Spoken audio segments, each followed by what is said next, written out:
Aí está o homem perante a razão, perante suas faculdades superiores, detentor da capacidade de avaliar a racionalidade dos seus atos em termos absolutos.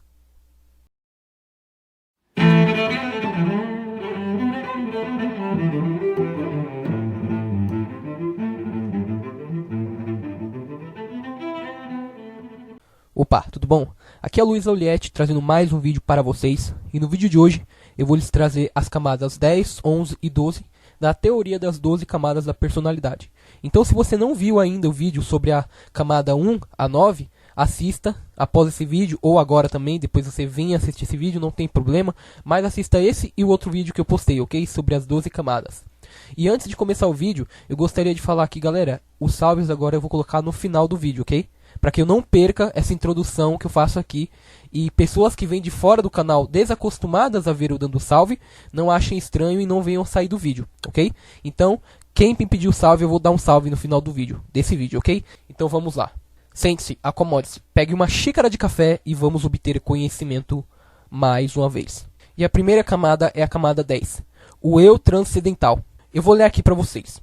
O problema da personalidade moral só se coloca a partir do momento que o sujeito tem uma personalidade intelectual, pois é a personalidade intelectual que vai destacar no indivíduo a ideia de valor universal, como algo que existe para nós. Sem isso, como poderíamos julgar moralmente nossos atos?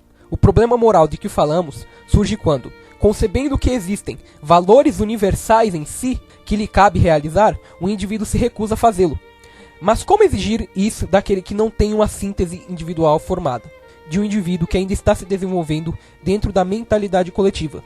A 10ª camada significa o indivíduo que concebe a si mesmo como representante da espécie humana, como ser dotado de autoconsciência e responsável por todos os seus atos. Em suma, é o eu transcendental.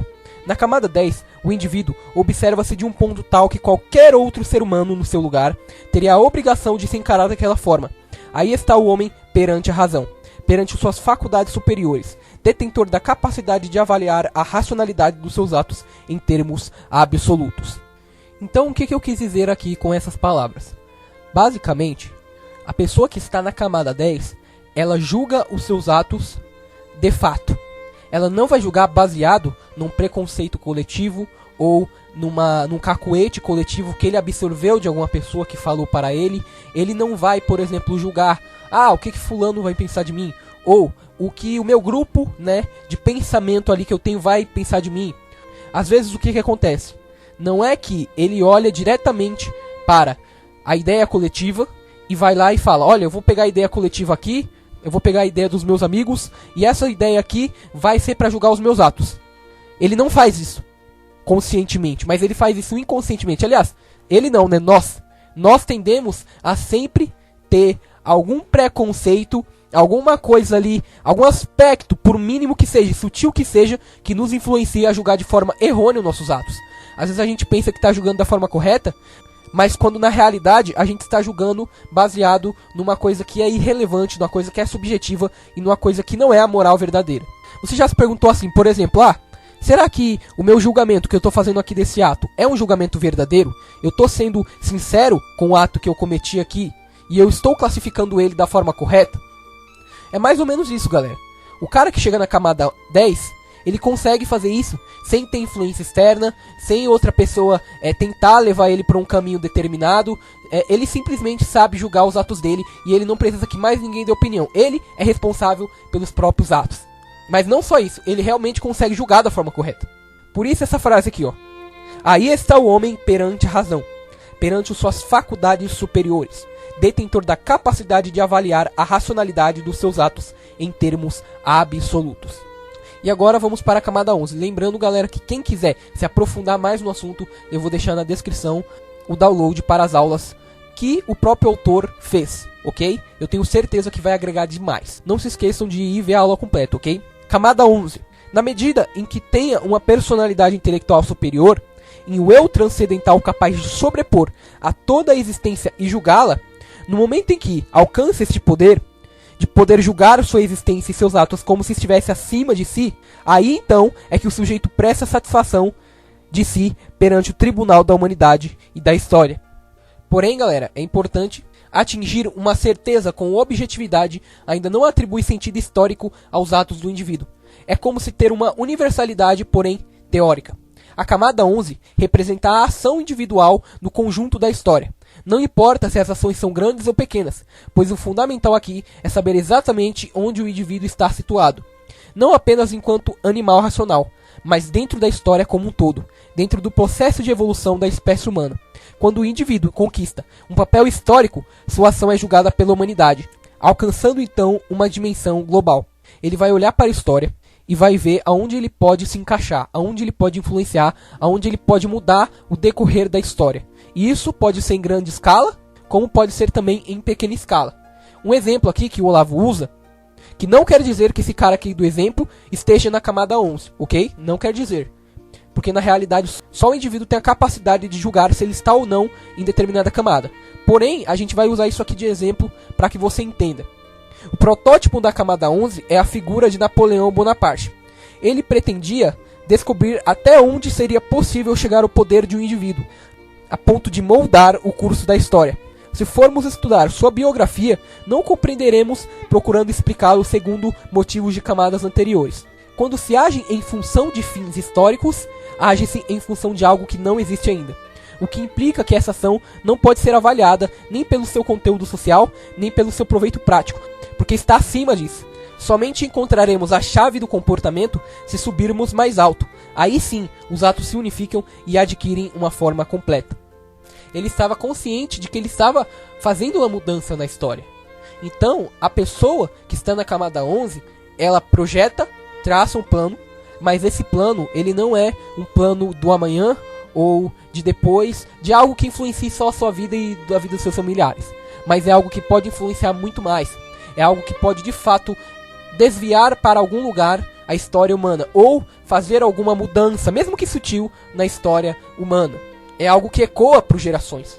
Um exemplo disso aqui é o próprio Olavo de Carvalho, porque a finalidade dos cursos que ele dá, que é o COF, não sei se vocês conhecem, os livros que ele já escreveu, são justamente com a finalidade de produzir a nova intelectualidade brasileira e assim melhorar a cultura brasileira que está numa decadência terrível. Ele dá algumas aulas para os alunos dele, dá as ferramentas necessárias para se tornar um intelectual, e esses alunos lá na frente vão se tornar intelectuais tão capazes quanto ele. Então presta atenção aqui na dimensão da intenção desse cara. Cada intelectual, não é só a massa de intelectuais, mas cada intelectual vai ter um poder de influência enorme sobre a sociedade, com as suas obras filosóficas, literárias, educacionais, etc, etc, etc. Então, ele sabe que ele está mudando o curso do Brasil quando ele faz isso. Quando ele começa a projetar esse plano e quando ele coloca esse plano em ação. Então, quem está na camada 11, ele age em função de uma mudança histórica que ele sabe que ele conseguirá fazer. Ou pelo menos, se não cumprir as expectativas que ele esperava, alguma expectativa em algum grau será cumprida. E agora vamos para a camada 12, a tão esperada camada 12. A camada 12 consiste na ação do indivíduo em função do propósito último de todas as coisas. Por exemplo, para Gandhi, que é um protótipo de camada 12, somente interessa a relação dele com uma finalidade que transcende a vida biológica e a vida da espécie humana. Porque quando o mundo acabar, porque quando a vida do indivíduo acabar, e também a da espécie humana, só sobraria a divindade, só sobraria a vida de Deus, porque ela é eterna. E é esperando por esse momento que se norteia a sua ação. No caso de Gandhi, nem mesmo o objetivo político explica seu comportamento, pois ele não aceitava a independência da Índia em quaisquer termos, colocando as exigências morais muito acima do que os humanos costumam imaginar. Gandhi agia exatamente ao contrário do raciocínio político, apelando para o centro da questão e oferecendo como garantia não apenas sua própria vida, mas seu destino final pós-mortem. Na camada 12, todas as ações são pautadas pela seguinte regra: o que Deus vai achar disso? Tal é o sujeito que, de acordo com a Bíblia, caminha diante de Deus e sabe o que ele está pensando. Por exemplo, galera, mesmo uma pessoa excepcional, ela não se submete por completo todos os seus atos, exatamente todos os seus atos, a esse critério. Já a pessoa que está na camada 12, sim. Mas não é simplesmente, um plano meu aqui que tem a ver com a igreja, que tem a ver, por exemplo, com a religião. Não. Todos os atos dele são direcionados para a seguinte pergunta: o que Deus pensa disso? Seria, por exemplo, como se ele morresse para si mesmo e vivesse somente para Deus. Ele não tem mais nenhuma intenção de cumprir a sua vontade, nem que seja uma coisinha mínima. Não, ele quer que isso seja pautado por Deus. Ele quer que Deus tome de conta de tudo isso. Por exemplo, Jesus ele fala assim: aquele que perder a sua vida por amor de mim, ganhá-la-á. O que é isso? É justamente a pessoa que entrega todos os seus atos. Galera, eu tô falando isso aqui, é claro que eu como cristão acredito sim que você pode viver segundo a vontade de Deus. Mas essa camada 12, o que me parece, é quando a pessoa chega a um nível de santidade que simplesmente não é para toda pessoa alcançar. Então não entenda as 12 camadas da personalidade como algo alcançável a todos, ok? Nem todos vão alcançar a personalidade da camada 12, da camada 11. Alguns muitas das vezes não passam nem da camada 8. Quanto mais camada 10, 11, 12, ok? Então cada um tem o seu propósito. Tem pessoas, por exemplo, que vão visar somente a camada 11, que vão visar somente a camada 10. A camada 12, por exemplo, é para pouquíssimos, entende? Mas em suma é isso. É a pessoa que se coloca perante Deus, todos os atos dela, toda a vida dela, ela tira toda a vontade dela e coloca nas mãos de Deus. E não é mais a vontade dela que age, mas é Deus que toma conta de todas as ações dela.